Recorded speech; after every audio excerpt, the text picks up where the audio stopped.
فأنا ناصح لإخواني بالصدع بالحق تبيض وجوههم. السكوت في مسألة الحزبية يضرها، فاصدع بما تؤمر وأعرض عن المشركين. سلامي على دماج ورجالها والشيخ يحيى ودار العلم يا سعد بانيها. بسم الله الرحمن الرحيم. الحمد لله الذي أرسل رسوله بالهدى ودين الحق ليظهره على الدين كله وكفى بالله شهيدا. أشهد أن لا إله إلا الله وحده لا شريك له إقرارا به وتوحيدا، وأشهد أن محمدا عبده ورسوله صلى الله عليه وعلى آله وسلم تسليما مزيدا لا نبي بعده.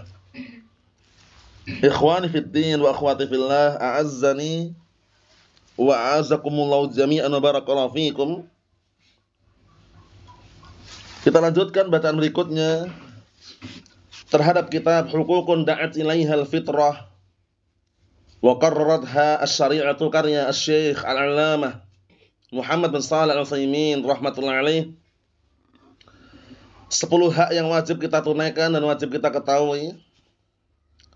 Hak yang pertama kemarin adalah hak Allah Subhanahu wa taala, yaitu mentauhidkan Allah Subhanahu wa taala, mengesahkan, menunggalkan Allah taala dalam peribadahan. Yang kedua adalah hak Nabi kita Muhammad sallallahu alaihi wa ala alihi wasallam, yaitu haknya kita mengikuti dan juga mencontoh syariatnya, baik yang berupa amalan, perbuatan, ucapan, keyakinan. Kita lanjutkan halaman 12 bagian bawah itu. Qala Asy-Syaikh Ibnu Utsaimin rahimatullah alaih, wa inna min huquqin nabi sallallahu alaihi wasallam tasdiquhu fima akhbara bihi min al-umuril madhiyah wal mustaqbalah wa imtisalu ma bihi amar wa istinabu ma anhu naha wa zajar. Diperhatikan di sini, termasuk hak-hak Nabi yang harus kita tunaikan adalah membenarkan semua perkara yang beliau kabarkan, baik berupa perkara-perkara yang telah lalu. Jadi beliau ceritakan dalam hadis mengenai perkara-perkara dulu, seperti kisahnya sahabat yang mulia ketemu Dajjal, ya kan? Kemudian zaman dahulu, ada kejadian ini, kejadian itu. Itu semuanya wajib kita benarkan. Enggak boleh kita bilang, wah ini bohong, ini modus, enggak boleh. Kenapa? Karena yang mengkabarkan Nabi kita Muhammad sallallahu alaihi wa ala alihi wasallam. Wal mustaqbalah, dan perkara-perkara yang Rasulullah kabarkan tentang akan datang. Jadi kita enggak boleh mendustakan. Seperti contohnya nanti di akhir zaman akan muncul Ya'juj wal Ma'juj. Kita benarkan. Atau contoh yang lain, nanti di akhir zaman Dajjal akan keluar. Kita benarkan. Kemudian contoh yang lain, nanti di akhir zaman akan keluar binatang melata dari bumi. Itu kita benarkan. Karena semuanya sahih. Hadis yang sahih itu wahyu dari Allah Subhanahu wa taala. Jadi pahami ya. Jangan sampai kita mengatakan wah ini hanya dongeng, ini hanya sandiwara, ini hanya kisah yang tidak nyata, tidak boleh. Kita wajib membenarkan apa saja yang Rasulullah kabarkan, baik perkara-perkara yang telah lalu maupun perkara-perkara yang akan datang. Contohnya, seperti termasuk tanda hari kiamat di akhir zaman, banyaknya perzinaan. Ini terbukti kan? Banyaknya alat-alat musik, terbukti kan? Banyaknya orang-orang yang minum khamr, terbukti. Dan juga ada perkara yang akan datang yang belum terjadi. Seperti apa? Keluarnya Dajjal, terjadi belum? Belum. Atau keluarnya Ya'juj Ma'juj, terjadi belum? Belum. Nanti Ka'bah dihancurkan nanti di akhir zaman, belum terjadi juga. Tapi kita wajib membenarkannya. Wajib membenarkannya. Bisa dipahami ya? Itulah termasuk hak Nabi yang harus kita tunaikan. Paham? Nah, kemudian juga termasuk hak yang perlu kita tunaikan yang orang kadang lalai, selawat. Tapi selawatnya kita bukan salatullah salamullah ya. Selawatnya itu kalau kita dengar lafaz Muhammad, itu biasakan kita berselawat sallallahu alaihi wa ala alihi wasallam. Antum melihat orang-orang awam yang jauh dari ilmu aja, itu mereka semangat loh selawat itu. Misalkan sallu alaihi sallallahu alaihi wasallam. Nah, kita harus semangat juga.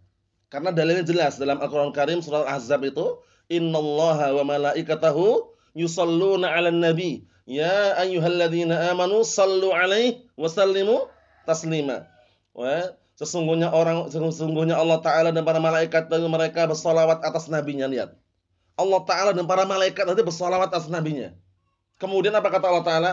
Bersalawatlah kalian kepada Nabi dan doakanlah dengan doa keselamatan. Makanya kalau kita dengar lafaz Muhammad, ya kan, Rasulullah, kita biasakan sallallahu alaihi wasallam. Paham ya? Nah, antum lihat semangat luar biasa ada orang-orang awam itu kan? Junjungan Nabi kita Muhammad, nah itu sallallahu alaihi wasallam biasanya gitu. Nah, memang kita harus selawat ini jangan barakallahu fiik disepelekan. Karena perintah, sallu alaihi perintah. Wal asl fil amr yadul ala wujub, hukum asalnya perintah itu wajib hukum asalnya. Nah, salawat yang syariah itu sallallahu alaihi wasallam, salawat Ibrahimiyah, Allahumma shalli ala Muhammad wa ala ali Muhammad kama shallaita ala Ibrahim wa ala ali Ibrahim innaka Hamidum Majid. Itu salawat yang syariatkan. Paham ya? Tapi kalau cuma semata-mata kita dengar misalkan penyebutan Nabi kita Muhammad sallallahu alaihi wasallam itu dibiasakan. Salawat seperti itu. Mau dikeraskan, dipelankan enggak masalah, penting kita bersalawat. Paham ya? Dengan salawat yang syariatkan tadi. Kita lihat lagi. Dan mengerjakan perkara-perkara yang Rasulullah SAW perintahkan. Nah, dan menjauhi perkara-perkara yang Rasulullah SAW larang dan beliau hardik. Ya, semua yang Rasulullah larang kita hindari. Dan semua perkara yang Rasulullah perintahkan kita kerjakan. Tapi kalau mengerjakan perintah itu ada lafaz semampunya. Karena nggak mungkin semua perintah kita kerjakan, mungkin nggak kira-kira? Nggak mungkin, nggak akan mampu kita. Paham ya? Tapi kalau larangan suruh tinggalkan semaksimal mungkin, jangan semampunya. Kalau larangan ditinggalkan semaksimal mungkin, proses berjuang untuk meninggalkan secara totalitas itu kalau larangan. Tapi kalau perintah, kerjakan semampunya. Sebagaimana hadis yang sahih, hadis Abi Hurairah muttafaqun alaih, Rasulullah SAW mengatakan, "Ma nahaitukum anhu fastanibuh, wa ma amartukum bihi fa'tu minhu mastata'tum." Ya kan? Apa artinya? Semua perkara yang aku larang tinggalkanlah oleh kalian, kata Rasulullah SAW. Enggak ada lafaz semampunya. Kalau meninggalkan perkara haram, tinggalkan secara totalitas. Walaupun proses ya, tapi tinggalkan secara totalitas. Sedangkan kalau perintah, lihat, dan apa saja yang aku perintahkan kepada kalian, kerjakanlah semampu kalian. Karena hamba ini enggak semuanya mampu mengerjakan semua perintah. Paham ya? Makanya ada lafaz fattaqullaha mastata'tum. Bertakwalah kalian kepada Allah semampu kalian, menunjukkan bahwasanya kemampuan kita itu terbatas. Paham ya? Suatu ketika ada sahabat yang berkata kepada Rasulullah SAW, "Ya Rasulullah, inna syara'il Islam qad kasurat alaina, fababun natamassaku bihi jami'." Wahai Rasulullah, sungguh syariat Islam terlalu banyak bagi kami. Maksudnya terlalu banyak bagi kami untuk mengerjakan semuanya, enggak mampu itu loh. Maka tunjukkan kepada kami suatu amalan yang aku berpegang teguh dengannya dan dinilai kebaikan. Apa kata Rasul alaihi wassalam? La yazalu lisanuka radban min dzikrillah azza wajal. Biasakan senantiasa lisanmu terbasahi dengan berzikir kepada Allah Ta'ala. Ingat Allah Subhanahu Wa Ta'ala, ingat nikmat-nikmatnya, ingat karunia-Nya. Kadang kita sakit, kadang kita tumbang, tapi masih ada kenikmatan yang lain yang kita rasakan, ya kan? Mungkin kita kadang demam, ya kan? Kadang kita pusing kepalanya, ya kan? Kadang ada yang diuji dengan migrain misalkan, tapi masih ada kenikmatan yang lain yang dirasakan, masih bisa makan, masih bisa bernafas. Itu kita perlu renungi kembali bahwasanya nikmat Allah Ta'ala sangat luar biasa. Paham ya? Nah, ketika menguji hamba dengan penyakit-penyakit tadi, sabar. Sabar, terima, pasrah, berdoa kepada Allah Subhanahu Wa Ta'ala. Mafhum ya? Jadi hak Nabi kita Muhammad sallallahu alaihi wa ala alihi wasallam adalah kita membenarkan apa yang beliau kabarkan, baik perkara-perkara yang telah lalu dan perkara-perkara yang akan datang. Karena beliau mengkabarkan bukan dengan hawa nafsu tapi wahyu yang Allah Ta'ala wahyukan kepadanya. Dan mengerjakan perintah-perintahnya dan menjauhi larangan-larangannya. Wal iman bi anna hadiyahu akmalul hadi, sahih. Dan juga termasuk haknya, itu hak Nabi kita Muhammad sallallahu alaihi wasallam adalah apa? Adalah mengimani bahwasannya petunjuknya adalah sebaik-baik petunjuk. Lihat. Ya, sebaik-baik petunjuk.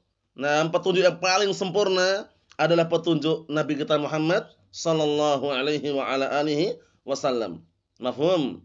Wa syari'atahu, dan syariatnya akmal syara'i. Merupakan syariat yang paling sempurna. Lihat. Enggak ada lagi sudah. Kalau bukan Allah Subhanahu wa taala dan Rasulnya yang jadikan tolak ukur kita, ya siapa lagi? Allah Ta'ala Rabb kita, Rasulullah SAW Nabi kita, kan gitu. Kalau kita cinta Allah, cinta Rasul, ya pastikan kita ngamalkan syariat yang Allah Ta'ala syariatkan dan yang Rasulullah syariatkan, kan gitu. Tidak ada pilihan yang lain kecuali hanya sami'na wa ta'na. Kita lihat, wa alla yuqaddam 'alaiha tasyri'un aw nidhamun mahma kana masdaruhu. Dan hendaknya tidak didahulukan atas syariat Rasulullah SAW, syariat-syariat yang lain, aturan-aturan yang lain, bagaimanapun keduanya sumbernya. Jadi kalau cuman peraturan manusia berbenturan dengan peraturan Allah dan Rasulnya, kita pastikan milih peraturan Allah dan Rasulnya. Jangan sampai gara-gara dunia meninggalkan peraturan Allah dan Rasulnya. Contohnya, kita dapat suatu pekerjaan atau orderan, tapi haram, jangan diambil. Kenapa? Karena itu nanti berseberangan dengan perintah Allah dan Rasulnya atau meninggalkan perintah haram dengan perkara dunia. Kalau kita ngambil dunia, akhirnya kita melanggar syariat, berbahaya. Berbahayanya mungkin di dunia nggak terasa, tapi di akhirat ancamannya apa? Neraka, wal'iyadzubillah. Paham ya? Allah telah campakkan dia ke dalam neraka jahanam, yang mana neraka jahanam sejelek-jelek tempat kembali. Contohnya dia bekerja di suatu tempat, dia harus mencukur jenggotnya misalkan. Gajinya besar, bukan jutaan lagi, miliaran misalkan. Nah, di situ dia berpikir antara milih dunia yang dapat miliaran tadi atau milih syariat Rasul yang Rasulullah apa? Menganjurkan dan mewajibkan apa? Memanjangkan jenggot. Berpikir dia, kalau dia manjangkan jenggot dia nggak dapat pekerjaan. Tapi masih ada pekerjaan yang lain, bisa dipahami? Yang mungkin hasilnya nggak seberapa. Tapi kan tidak melanggar syariat. Dia berpikir di situ. Kalau dia milih dunia dapat 1 M. Ya kan? Nah, itu antara ujian di situ ya. Ada ujian, milih yang mana? Kalau dia milih akhirat, tentunya dia akan mendapatkan kebaikan dunia akhirat. Tapi kalau dia milih dunia, itu hanya sebatas di dunia saja. Di akhirat nanti, wal'iyadzubillah. Mafhum? Makanya dalam ilmu jual beli pun, perdagangan, para ulama meletakkan dalam kitab fikih Kitabul Buyu', kitab seputar jual beli. Karena orang jual beli itu bukan hanya sekedar untung rugi loh ya, tapi kembali ke surga dan neraka nanti. Jual beli ini. Kalau dia nipu, bohong, modus, ancamannya mana? Neraka. Kalau dia jujur, terang-terangan, jaminannya surga insyaallah taala. Itu seperti itu. Makanya ketika orang jual beli pun, kenapa para ulama sampai membahas dalam kitab-kitab fikih Kitabul Buyu', kitab seputar jual beli? Karena orang jual beli itu bukan sekedar untung dan rugi, tapi nanti kaitannya apa? Surga dan neraka. Itu pentingnya memahami syariat, barakallahu fiik. Jangan sampai kita mendahulukan perintah manusia dibandingkan perintah Allah dan Rasulnya. Faham ya? Lebih baik kita tidak mendapatkan dunianya, tapi kita dapat akhiratnya, daripada kita dapat dunia tapi akhirat nggak dapat. Saya pahami? Tapi pastikan, yakinlah, kalau orang sudah dapat akhiratnya, pasti dunia dapat. Paham ya? Nah, sebagaimana hadis yang sahih, Rasulullah SAW mengatakan, man kanat dunya hammahu, barang siapa yang dunia itu keinginan kuatnya, ja'alallahu faqra baina 'ainaihi, justru Allah telah jadikan kefakiran di hadapan matanya. Lihat. Jadi kalau keinginannya kuatnya dunia, ambisiusnya dunia, justru Allah telah jadikan kefakiran di depan matanya. Takut fakir loh, takut miskin, ngejar dunia terus. Paham ya? Nah, kemudian apa? Wala'tihi minad dunya ila ma kutibalah. Tapi sudah dikejar mati-matian loh ya. Dikejar mati-matian, banting tulang, peras keringat. Dia pun tidak mendapatkan dunia kecuali yang sudah tercatat. Lihat, sudah tercatat. Pengennya dapatnya sekian banyaknya, yang tercatat cuma segitu, dapat segitu. Sebaliknya, wa man kanatil akhirah hammahu, dan barang siapa yang keinginan kuatnya akhirat, ambisiusnya akhirat, ngejar akhirat, na'am, atathu dunya wa hiya raghibah. Artinya apa? Barakallahu fiik. Na'am, dunia mendatanginya dalam keadaan dunia yang perlu dengan dia. Dunianya yang mendatangi loh, bayangkan itu. Itu kalau keinginan kuatnya akhirat. Dan ini terbukti, antum rasakan aja. Kalian rasakan bagaimana kalau antum ngejar akhirat, itu dunia rasanya sudah kita genggam. Paham ya? Makanya ada hadis yang sahih. Nah, Rasulullah SAW mengatakan, hadisnya Ubaidillah bin Al-Hutami, Ubaidillah Al-Hutami itu, nah barakallahu fiik, rawahu Tirmidzi, Rasulullah SAW mengatakan, man asbaha minkum aminan fi sirbih, mu'afan fi jasadih, indahu qutu yaumih, faka'annama hizat lahu dunya. Masya Allah, lihat itu. Sederhana aja. Sederhana, simpel, padat. Perkataan Nabi kita Muhammad sallallahu alaihi wasallam, beliau mengatakan, barang siapa yang bangun di pagi hari menjumpai keluarganya sehat, keluarganya tenang, paham ya? Keluarganya aman, kemudian badannya sehat. Lihat, badannya sehat. Dan dia memiliki makanan yang bisa dimakan hari tersebut, di hari tersebut. Maka seakan-akan dunia telah dikumpulkan untuknya, bayangkan, kurang apa lagi. Walaupun ala kadarnya, tapi dia senang. Pagi bangun, badan sehat. Senang nggak kira-kira? Senang. Keluarga sehat, keluarga tenang, keluarga aman, senang nggak kira-kira? Senang. Kemudian di hari tersebut dia sudah ada makanan pokoknya. Walaupun hanya sekedar roti misalkan, walaupun harus hanya sekedar nasi putih dengan sambal misalkan, tapi ada di hari tersebut. Rasanya apa? Faka'annama hizat lahud dunya. Masya Allah. Seakan-akan dunia itu telah digenggamkan, dikumpulkan untuknya. Lihat. Karena secara tidak langsung, secara spontan ya, antum rasakan. Sekarang ini kita sudah dapat dunia atau belum sekarang ini? Sudah. Kenapa? Kita duduk di mana ini? Di dunia. Majelis ilmu tapi di dunia kan? Sudah dapat dunianya, kurang apa lagi kalau bukan akhirat? Ya enggak? Nah, jangan bilang wah ana belum dapat dunia Ustaz. Sekarang duduk di mana? Sekarang itu kita kan duduk di dunia kan? Sudah dapat dunianya belum? Sudah. Kurang apa lagi? Sisanya akhirat sudah. Ya kan? Nah, kalau kita mikirnya terlalu jauh, masa depan itu dunia, kesuksesan, ketenaran, tahun 2030 bahkan sudah dipikirkan sampai sekarang, salah. Mikirkan tahun 2030 jauh sekali. Ya kalau masih hidup, udah mati duluan gimana? Ya kan? Mikirkan nggak usah jauh-jauh. Sekarang ini, yang sekarang hari ini, yang hari ini kita berharap semoga dimudahkan, ya kan? Yang hari kemarin kita syukuri. Yang akan datang, tahun-tahun yang akan datang kalau kita masih hidup semoga dimudahkan juga. Selesai.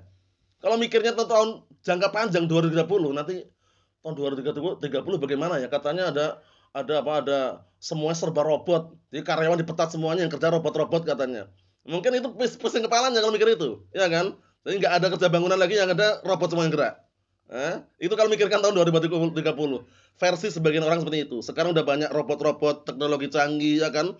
Namun semuanya dipencet dan kerja sendiri. Manusia nggak digunakan lagi. Ya, sampai ada yang mengatakan berarti robotnya lebih cerdas dari manusia. Itu orangnya salah. Yang bikin robot siapa? Manusia. Berarti manusia lebih cerdas dari robot. Yang bikin robot itu manusia. Ya mungkin nanti hasilnya robotnya lebih cerdas, tapi kan yang bikin robot siapa? Manusia. Ini kalau mikirkan tahun 2030, nggak akan selesai. Jadi kalau mikirkan itu nggak usah jauh-jauh. Sekarang hari ini kita berusaha nerima takdirnya apa yang Allah Ta'ala tetapkan untuk kita, syukuri.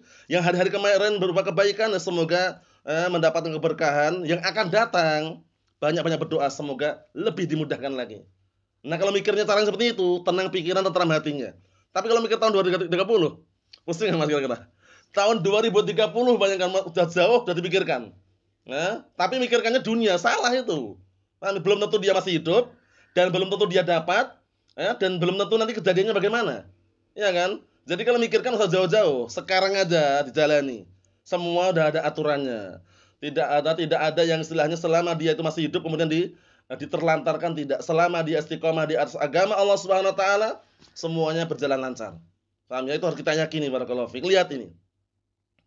Qala ta'ala, Allah Ta'ala berfirman, "Fala wa rabbika la yu'minuna hatta yuhaqqimuka fima shajara bainahum, thumma la yajidu fi anfusihim harajan mimma qadaita wa yusallimu taslima." Maka sekali-kali tidak. Dan demi Rabbmu, mereka tidak akan beriman sampai mereka menjadikan engkau sebagai hakim terhadap perkara yang mereka perselisihkan. Kemudian mereka tidak menjumpai lagi pada diri mereka sesuatu yang memberatkan. Dan dari apa yang kau tetapkan, dan mereka hingga mereka tunduk dan pasrah terima dengan dengan penerimaan. Wa qala qul in kuntum tuhibbunallaha fattabi'uni yuhibbukumullah wa yaghfir lakum dzunubakum wallahu ghafurur rahim. Lihat balasannya. Orang yang cinta Allah itu bukan sekedar ucapan ya, cinta Allah, cinta Rasul ya kan? Slogannya di mana-mana. Tapi cinta Allah itu buktikan dengan dia mengikuti siapa? Mengikuti Nabi kita Muhammad sallallahu alaihi wa ala alihi wasallam. Lihat ini. Katakanlah jika kalian benar-benar cinta Allah, ikutilah aku. Maksudnya ikuti siapa? Ngikuti Rasulullah sallallahu alaihi wa ala alihi wasallam. Yuhibbukumullah. Niscaya Allah Ta'ala akan cinta pada kalian dan akan mengampuni kalian dosa-dosa kalian, dan Allah Ta'ala Maha Pengampun dan Maha Penyayang. Lihat. Bukti cintanya kita pada Allah, ngikutin ajaran dan syariat Rasulullah sallallahu alaihi wa ala alihi wasallam, seberat apapun, sepahit apapun. Karena kita ini sekarang sedang proses di dunia ini. Proses ngapain? Proses mengumpulkan amalan kebaikan sebanyak-banyaknya untuk kita panen nanti di mana? Di akhirat. Lah kalau sekarang darul amal, negeri beramal aja kita nggak beramal. Nanti kalau di akhirat mau panen apa? Ya, man yazra' yahsud. Barang siapa yang sudah pernah nanam, dia akan memanennya. Lah kalau di dunia ini kita nggak segera menanam kebaikan, berbuat kebaikan, ya kan, menyampaikan apa yang perlu disampaikan dari Al-Quran dan Sunnah, nanti di akhirat mau panen apa? Ya kan? Kalau manen keburukan, neraka ancamannya, ya kan? Kalau manen kebaikan, surga jaminannya. Nah, jadi jangan sampai terlambat. Makanya ada perkataan bagus sekali, perkataan sahabat yang mulia Ali bin Abi Thalib radhiyallahu anhu. Beliau mengatakan, "Naam,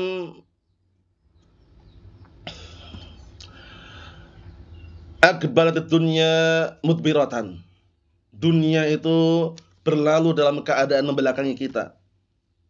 Kemudian wa aqbalatil akhirah muqbilatan. Kemudian akhirat datang di hadapan kita. Paham ya? Walikullin minhuma banun. Dan masing-masing keduanya itu ada anak-anaknya. Jadi anak-anak pencari akhirat juga ada, anak-anak pencari dunia juga ada. Kemudian beliau mengatakan, fakunu min abna'il akhirah wa la takunu min abna'id dunya. Jadilah kalian termasuk anak-anak yang mencari akhirat, jangan menjadi anak-anak yang mencari dunia. Kenapa? Li'annal yawma amalun bila hisab wala hisab wa ghadan hisabun wala amal. Karena hari ini di mana? Di dunia ini adanya cuma amalan, hisabnya enggak ada. Belum diperhitungkan kan, hanya amalan kan. Nanti hari esok di akhirat adanya hanya hisab, diperhitungkan amalan, enggak ada amalan lagi, enggak sempat lagi sudah. Paham ya? Makanya kalau kita ingin menjadi anak-anak, jadilah kita anak-anak yang memperjuangkan dan juga mengejar apa akhirat. Bukan menjadi anak-anak dunia yang lupa akhiratnya, jangan. Kita lihat lagi. Wa min huquqin Nabi sallallahu alaihi wa ala alihi wasallam ad-difa' an syari'atihi wa hadiyih. Membela syariatnya dan petunjuknya. Jadi kalau ada orang melecehkan syariat Rasul, ngejek-ngejek syariat Rasul dan petunjuknya, maka kita bantah. Jangan, haram. Karena berbahaya loh ya, ancamannya berat. Ancamannya menolak perintah Rasul itu ancamannya berat. Pertama ancamannya ada perkataan Allah Subhanahu wa taala, "Falyahdharil ladzina yukhalifuna an amrih an tusibahum fitnah aw yusibahum adzabun alim." Hendaknya orang-orang yang menentang perintah Rasul itu berhati-hati. Akan timpa padanya suatu balak petaka bencana atau akan timpa padanya azab yang pedih, lihat. Jadi kalau Rasulullah sudah mengatakan A, sami'na wa ta'na. Kalau sudah mengatakan B, sami'na wa ta'na. Kalau sudah merintahkan, kerjakan semampunya. Kalau sudah melarang, tinggalkan. Enggak usah banyak pilihan yang lain gitu loh ya. Wah ini enggak enak, perasaannya enggak cocok, ini enggak cocok kalau zaman sekarang. Paham ya? Nah ini cocoknya zaman dahulu. Ini kan di Arab syariatnya, kita di Indonesia, sehingga tidak ada kesamaan. Itu semuanya banyak alasan. Kalau banyak alasan enggak jalan kita ya. Tapi kalau tidak banyak alasan, apa yang datang dalam Al-Quran dan Sunnah kita amalkan, selesai sudah. Berat memang, karena memperjuangkan untuk mendapatkan apa? Surga. Orang ingin masuk surga itu enggak seenak yang kita bayangkan. Perlu proses berjuang, berkorban, ya kan? Hujibatil jannah apa? Bil makarih. Surga itu dihijabin, ditutupin, dikelilingin dengan perkara-perkara yang orang enggak suka. Ya enggak? Ngaji, orang enggak suka kebanyakan, ya kan? Kemudian harus sholat, orang enggak suka kebanyakan mereka.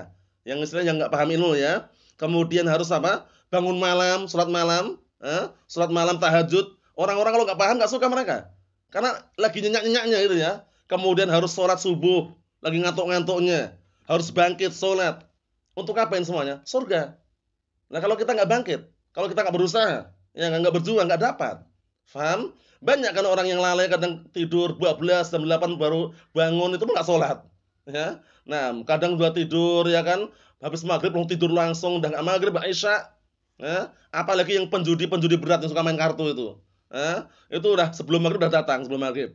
Nanti main kartu sampai pagi, sampai jam 3 malam itu, udah enggak sholat wala syai' ya kan. Kemudian setelah itu tidur, bangunnya 9 pagi. Begitu bangun ternyata apa?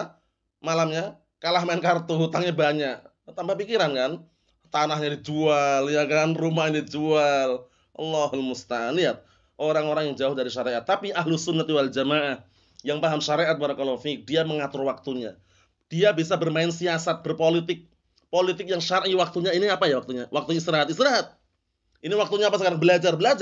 Makanya ada ungkapan, luangkanlah waktumu untuk belajar. Jangan menunggu waktu luang.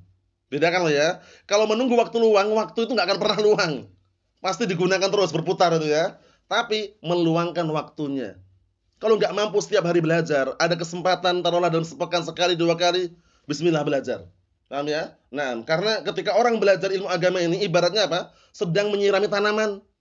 Tanaman kalau yang kita tanam nggak pernah kita sirami, nggak pernah kita pupuk, ujung-ujungnya apa? Layu.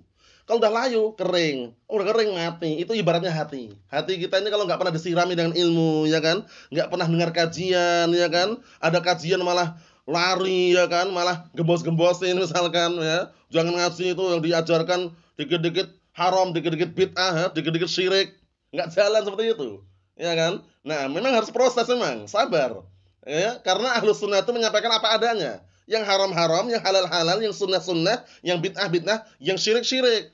Ya, jangan yang dibicarakan yang sunnah terus, bid'ah nggak pernah dibahas, salah.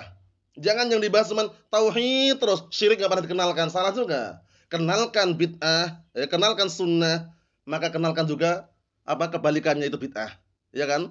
Kenalkan tauhid, kenalkan juga sebaliknya syirik. Biar orang paham mana yang baik, mana yang buruk. Sehingga kalau dia berjalan bisa memilah dan memilih, ya kan? Jangan kelihatannya jalannya mulus, ternyata banyak jeglongan, banyak lubang kan gitu. Nah, kita lanjutkan dikit lagi.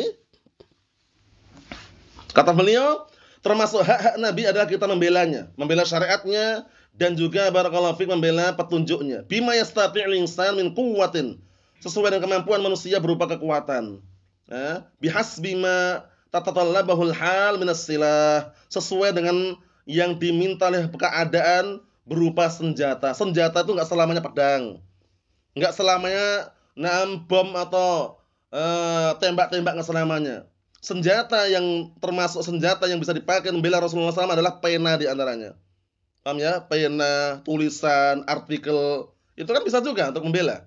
Ya, jadi jangan sampai ketika mendengar lafaz senjata harus pakai misalkan pedang, harus pakai bom, enggak. Paham ya? Itu perlu diperhatikan. Jadi membela Rasulullah SAW sesuai dengan kemampuan kita. Ya, jangan sampai kita tertarik dengan orang-orang yang kadang-kala malah justru mencaci maki, ya kan? Mencaci maki Rasulullah, menghina, ya. Agama ini agama yang barakallahu fik agak asing, ya kan? Di tanah air akhirnya dijadikan Islam Nusantara. Islam Nusantara. Berbau Berbau kesyirikan yang mempesona. Allahul musta'an. Hati-hati barakallahu fik. Islam itu sudah sempurna. Agama Islam sudah sempurna, nggak usah diutek-utek lagi gitu loh. Nggak usah ditambahin, nggak usah dikurangin. Jalani saja sudah. Paham ya? Yang sunnah mana kerjakan, yang bid'ah tinggalkan, ya kan? Nah, jangan malah diutek-utek, campur baur, akhirnya ujung-ujungnya apa? Nah, baca Al-Qur'an nadanya nada apa? Nada apa itu namanya? Nada Jawa. Ya kan? Kemudian dinadakan nada apa namanya itu? Tembang wayang gitu loh. Ada yang mengatakan seperti itu karena ngikutin adat setempat, salah. Paham ya? Jangan diikut-ikutkan sudah. Ini membaca Al-Qur'an sesuai dengan tajwidnya. Paham ya? Nah, kemudian karena alasannya apa? Alasannya kalau kita berada di suatu tempat, berhujah dengan fatwa Ibnu Utsaimin. Kalau kita berada di suatu tempat, kita berpakaian sesuai dengan adatnya. Akhirnya apa? Nah, pecinya diganti belangkon. Sekarang di Yogyakarta katanya, dekat keraton katanya. Pecinya diganti belangkon. Ngajar pakai belangkon. Allahul musta'an. Kemudian jubahnya yang sudah bagus, baik, Masya Allah, malah pesen jubah yang yang batik semua bawah itu, pecinya diganti belangkon. Karena senjata yang tradisional di Jogja atau di Jawa itu keris, pakai keris lagi. Allahul musta'an. Salah seperti itu. Kalau mengikuti adat setempat, itu lihat adatnya dulu, pakaiannya syar'i enggak, ya kan? Kalau pakaiannya syar'i masa dicontoh. Ya, kalau kita ngikutin adat setempat kan kebanyakan orang pakainya bantalon, ya kan, celana ketat, ya kan. Kemudian perempuan enggak berhijab, itu kalau ngikutin adat setempat. Tapi kalau kita ngikutin syariat, nggak peduli itu. Paham ya? Dalam artian, kalau kita ngikutin syariat, apa dalam syariat, bagaimana Rasulullah berpakaian, bagaimana istri-istri Nabi, mereka berpakaian, itulah yang kita perlu kondisikan. Jadi adat setempat itu boleh kita ikutin selama tidak berseberangan dengan syariat. Itu penting sekali itu. Bukan berarti kita menyepelekan adat, tidak. Di dalam ilmu fikih, kadangkala ada hukum-hukum yang harus kembali ke adat. Paham ya? Itu namanya nanti ketika datang syariat global, rinciannya nggak disebutkan dalam syariat, maka kita kembali ke adat. Contohnya apa contohnya? Di dalam syariat itu disebutkan menggaji karyawan sebelum keringatnya kering, ya enggak? Tapi gajiannya berapa, nominalnya berapa, sebutkan nggak dalam Al-Quran? Nggak disebutkan. Sebutkan dalam As-Sunnah nominalnya berapa? Nggak sebutkan. Kembali ke urf, kembali ke adat setempat, berapa gajinya. Itu boleh. Itu dalam kitab fikih dibahas itu, seputar muamalah. Paham ya? Misalkan antum kerja di Jogja, ya. Nah, dengan kerja di Ambon, mungkin hasilnya lebih banyak kalau kerja di Ambon, ya enggak? Nah, kemudian antum pergi ke Ambon digaji dengan UMR Jogja. Mau enggak kira-kira? Enggak mau karena adatnya di sana tinggi. Paham ya? Nah, sedangkan di Jogja mungkin lebih rendah. Menunjukkan bahwasannya apa? Adat istiadat itu kadang-kala kita gunakan. Di antaranya tadi itu, kalau datang dalam syariat global, tidak ditentukan nominalnya, maka untuk nominal ini kembali kemana? Ke uruf, tradisi dan adat. Contohnya, antum ingin safar, sudah masuk stasiun. Di stasiun biasanya ada orang berpakaian seragam porter atau porter antum ya. Porter itu yang suka bawakan barang itu bukan ta'awun tok itu. Itu bukan ta'awun bawakan barang masuk kereta jazakallahu khairan itu enggak. Memang enggak ngomong dia, enggak ngomong minta dibawakan Pak, ya silakan bawakan. Itu bukan nolong, itu kerja dia. Paham ya? Begitu dibawakan masuk ke kereta, antum jangan ngomong terima kasih Pak, matur nuwun, enggak, bayar. Walaupun dia enggak ngomong bayar. Nah, bayarnya berapa? Kembalikan ke biasanya berapa biasanya. 20.000 kasih 20.000. Jadi mereka porter-porter itu bukan sekedar nolong ta'awun loh ya. Mereka kerja walaupun enggak ngomong anak kerja, tapi kita paham. Nah, itu kembali ke urf. Sudah pahami? Seperti itu. Jadi jangan sampai salah di dalam barakallahu fiik menempatkan. Kalau syariat ini benar-benar mencontohkan seperti itu kita lakukan. Kalau enggak ya jangan. Nah, kita lihat lagi dikit lagi kata beliau. Fa idza kana al-'adu yuhajim bil hujjat wasyubah. Maka apabila musuh itu mereka menyerang Islam ini dengan argumen dan syubhat, famudafa'atuhu bil ilm wa dahdis hujjatihi wasyubahihi. Ya kan? Maka membela Rasulullah SAW dengan ilmu. Lihat, dengan ilmu. Lah ilmu ini kalau kita enggak punya bagaimana bela? Ya kan? Pentingnya ilmu ya. Dan mematahkan, menumpulkan, menghancurkan argumen-argumennya dan syubhat-syubhatnya. Wa bayani fasadiha, dan menjelaskan kerusakan syubhat tersebut. Wa in kana yuhajim bisilah wal madafi', ya kan? Kalau seandainya musuh itu mereka menyerang dengan senjata dan madafi' itu tank-tank itu, paham ya? Atau semacam mortir, famudafa'atuhum bimithli, maka menolaknya dan juga barakallahu membela Rasulullah SAW dengan apa? Dengan cara seperti tadi itu. Tapi kalau tidak ada peperangan seperti sini, aman, tentram, damai, kita bersyukur barakallahu fiik di Indonesia ini dimudahkan semua dakwah, mulai dari Sabang sampai Merauke itu enggak ada halangan. Kalau dakwahnya lurus loh ya, dakwahnya sahih, itu enggak ada halangan. Itu bersyukur. Karena di negara-negara lain enggak seperti di Indonesia, negara-negara yang istilahnya kadang ada sulit gitu loh. Masuk dakwah salafiyah itu sulit. Di Indonesia ini, walaupun ala kadarnya dalam artian mungkin masih pemimpinnya presiden, ya kan? Walaupun sistem pemerintahnya demokrasi, kita enggak benarkan demokrasinya loh ya. Demokrasi tetap salah. Cuma kita bersyukur gitu loh, dimudahkan semuanya. Ya kan? Dimudahkan dakwah, tenang, ya kan? Menyampaikan Al-Qur'an Sunnah. Intinya jangan pernah menyimpang daripada dakwah yang sahihah. Paham ya? Nah, jangan pernah menyimpang dari dakwah yang lurus. Apa yang disebutkan dalam Al-Qur'an Sunnah berupa taat terhadap pemimpin, taat terhadap pemimpin. Taat terhadap pemerintah, jangan malah berontak, kudeta, revolusi, menggulingkan kekuasaan, apalagi demonstrasi. Jangan. Dan tetap sesuai dengan jalan yang lurus. Nah, kita lihat sini kata beliau, wala yumkin li ayyi mu'min an yasma' man yuhajim syari'atan nabi sallallahu alaihi wasallam aw syakhsahu al-karim wa yaskut 'ala dzalik ma'a qudratihi 'ala ad-difa'. Dan enggak mungkin seorang mukmin mendengar ada orang yang menyerang syariat Nabi sallallahu alaihi wasallam dan menyerang fisik beliau kemudian diam bersamaan dia mampu untuk membela. Enggak mungkin. Pasti kita bela. Paham ya? Ketika syariat dihina, syariat diinjak-injak, kita bela Rasulullah sallallahu alaihi wasallam. Kita bela syariatnya, kita bela agamanya. Cuman di dalam pembelaan itu ada tahapan-tahapan. Pertama, kalau mampu dengan tangan. Yang kedua, kalau nggak mampu dengan tangan, dengan apa? Lisan. Yang dengan suara, ucapan, dakwah. Kalau nggak mampu dengan lisan, dengan hati. Mengingkari kemungkaran tadi itu. Jadi dipahami? Nah, ini termasuk bentuk barakallahu fiik menunaikan hak Nabi kita Muhammad sallallahu alaihi wa ala alihi wasallam. Berarti sudah kita selesaikan hak yang kedua.